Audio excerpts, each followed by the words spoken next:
Hello, my name is Dolen Freeman. Hello there, my name is Eric Ahlemeier. We are freshmen majoring in biology at Southwestern Oklahoma State University. We will be presenting the poster Sweet Tooth of Cancer, which describes how and why cancer cells use excess amounts of glucose to survive. In this poster, we will review cancer metabolism and its use of glycolysis compared to normal cells. A little background about cancer is it is characterized by the uncontrolled growth of abnormal cells in our body. It is a deadly illness that takes the life of someone every 4 seconds. Options for treatment are very slim, with chemotherapy being the most common method. The problem with chemotherapy, however, is that it is not selective and targets normal cells as well as cancer cells.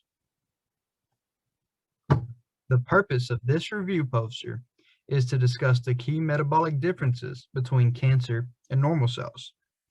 These differences could be used to selectively target the cancer cells and overcome therapeutic resistance. Cancer cells vary from normal cells drastically when it comes to metabolism. Cancer cells alter their metabolic pathways to support their proliferated growth and survival.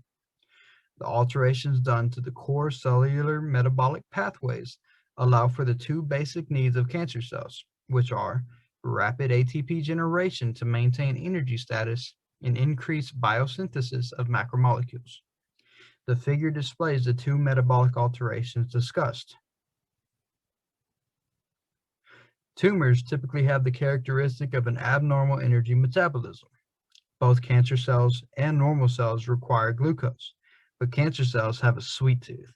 They require more glucose uptake and consumption to be able to power their uncontrolled growth. Tumor cells also rely on anaerobic glycolysis to obtain energy, unlike normal cells that use mitochondrial oxidative phosphorylation. This is known as the Warburg effect, which was first discovered by Dr. Otto Warburg in the early 1920s. The figure displays the difference in glucose metabolism between normal cells and cancer cells. At first, it sounds counterintuitive for cancer cells to favor glycolysis. After all, it produces much less ATP than mitochondrial oxidative phosphorylation. And with cancer cells requiring more ATP than normal cells, how do they survive? What has been discovered, however, is that there are several advantages in anaerobic glycolysis for cancer cells.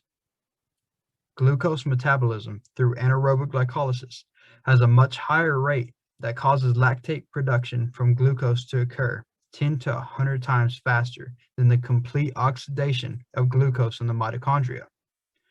Another advantage is that glycolytic intermediates accumulate and serve as precursors for the synthesis of macromolecules.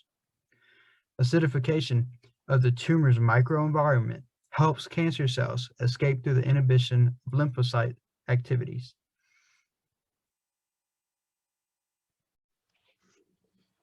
Hello again, this is Eric.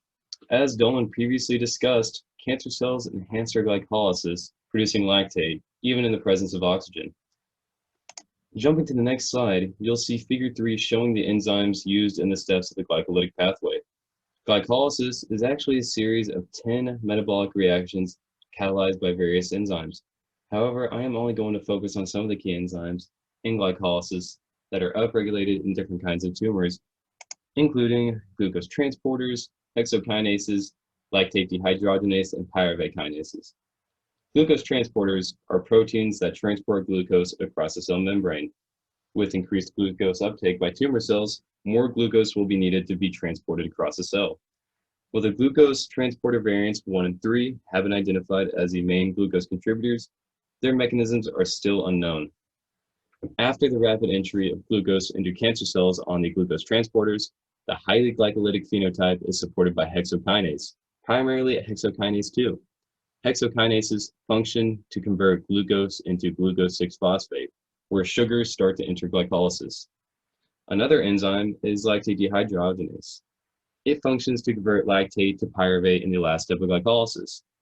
It has been observed that the growth potential of tumors is proportional to high levels of lactate and LDHA. It has been shown to play an important role in the growth, invasion, and metastasis of malignant tumors. The last enzyme are pyruvate kinases, specifically pyruvate kinase M2. This enzyme converts phospholinopyruvate to pyruvate. This enzyme is important to the proliferation of tumors. You can see the significance with tumors showing higher levels of pyruvate kinase M2 than normal tissue. In conclusion, the metabolic properties of cancer cells differ greatly from normal cells.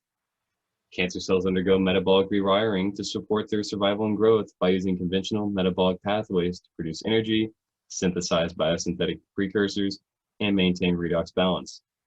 Cancer cells are more dependent on aerobic glycolysis for proliferation.